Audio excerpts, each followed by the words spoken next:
I hired a lookalike to pretend to be me. They are doing a better job than I expected. So good, in fact, that my family has forgotten about me.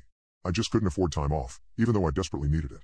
Then my friend Natalie told me about this website that might solve my problems, where you can find someone that matches your appearance and they'll step into your life for a few days while you recharge. At first it sounded just a little freaky to me. I mean, what are the odds that an agency would even be able to find someone that looks like you in the first place? Still, day in and day out the grind was getting to me. I needed a break. So one night after a particularly gruesome 12-hour shift I went to the website to check it out. There were pictures of people side by side with similar albeit slightly different faces and reviews from customers that talked about how the program matched them and it worked out for their benefit. I figured since Nat had given me a coupon to try it out, why not?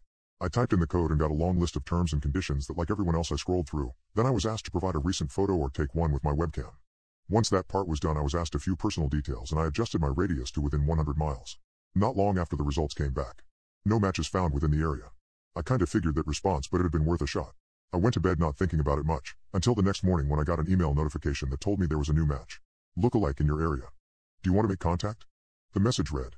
I checked out the user's profile, a bit disturbed at how they looked like me in almost every detail and then shook off the feeling for a second, consenting to the arrangement.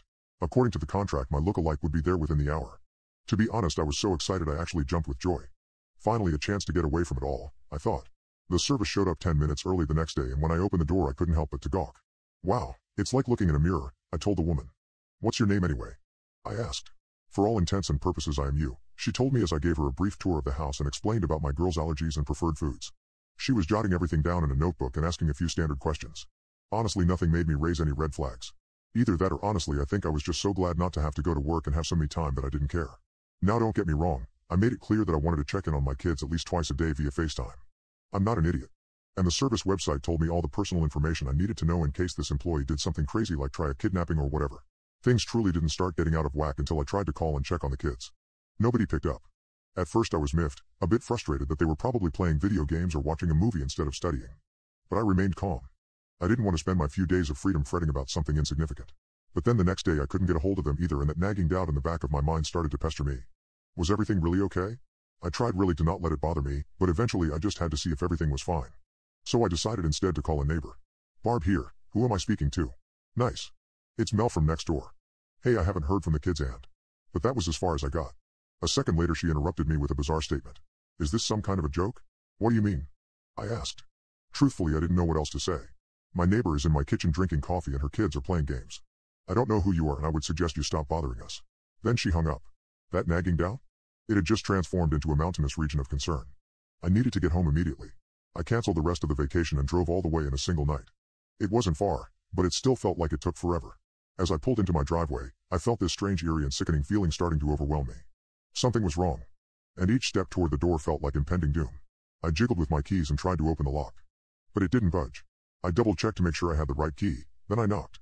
It was cold and a little past 10. The porch light flickered on and the lookalike came to the door wearing my pajamas. My youngest was right behind her, sleepy-eyed and brushing her teeth. Can I help you? The lookalike asked through the thin glass that separated. Yeah. Let me in, I said waving to my daughter. She gave me a look that I will never forget. She acted like she didn't recognize me. Excuse me? I don't know you. Now I would suggest you get off my front lawn before I call the cops. This is ridiculous. Chloe, let me in, I said addressing my youngest. She hid behind the lookalike in fear. Ma'am, this is scaring my daughter. You need to leave, the lookalike instructed. You're? I snapped trying to not let my temper show. What the f*** was going on? I live here. I hired you, I shouted at the lookalike. But she looked every bit as frightened as my daughter. Was she trying to make me think I had gone crazy? Was this just some long prank they were trying to pull? Honey, go upstairs, my lookalike told Chloe. She scampered obediently. Once alone, the lookalike gave me a scornful look. You have 5 minutes to leave before I contact the police, she said. I got a sick feeling that she was dead serious, so I scrambled into my purse and pulled out my phone. I showed the website where I had hired her and muttered, "This is not a game. This is my family. What have you done to them?" She looked me dead in the eye and a soft sly grin came over her face. They're my family now. Then she closed the door on my face. I felt like shouting at the top of my lungs. This couldn't possibly be happening to me. But it was. I went back to my car and called the police. I was sure that it would be easier to just let them handle this. 10 minutes later they arrived and I told them the whole story. They took my statement, which I'm sure sounded very strange, and then went to go talk to my lookalike. I figured everything would resolve itself rather quickly, but rather than just tell the lookalike to leave they insisted we both come down to the station for fingerprints. Even better. I'm tired of this fraud trying to take my daughters away, I said glaring at her. But then I saw Chloe again, still looking just as scared of me as ever, and I wondered. Had she threatened them? Were her and Tia in danger? I needed to find a way to talk to them alone. At the station, I let the lookalike go first for fingerprinting just for that chance. Tia and Chloe had rode up in the police car and were waiting as I got there. I ran up to them and grabbed their hands, talking as fast as I could. Girls, you need to tell me, is everything okay? What has she done to you? Both of them looked as pale as ghosts. Tia pulled away from me. Don't touch us. Chloe squealed. An officer rounded the corner and gave me a stern look. Ma'am, until we resolve this, you need to stay away from the family, he said. I bit my tongue and felt like strangling them. They were my family. This was insane. Still, I didn't risk more problems, so I just sat and waited as he escorted the girls to another room. My heart felt like it was going to explode as I fixated on my youngest. She had never seemed so scared. What the heck was this woman doing to them where they had forgotten all about me? But 2 minutes later it was my turn for fingerprints. I went in and slapped my hand on the device, figuring this would resolve everything. But a few moments later, the officers gave me another strange statement. That's weird. Let me see your hand, he said. He turned it over and looked at it. Did you burn your fingers, ma'am? I snatched my hand back and looked. My fingerprints were gone. I think I must have been standing there for a long moment because the officer was asking to take blood and saliva, but already I saw the lookalike trying to convince the sheriff to let her go with my children. I snapped. You can't take them. I don't know what the hell you did to me. But those are my kids, I shouted angrily. I lunged for her as she grabbed a hold of Chloe and Tia. 2 officers tased me a moment later. When I woke, I found out that the woman who was now going by my name wasn't pressing charges. But she did file a restraining order. You can't come within 100 yards of her or her children. I found out shortly that her fingerprints matched my own. It was impossible. Impossible but true. How is this happening?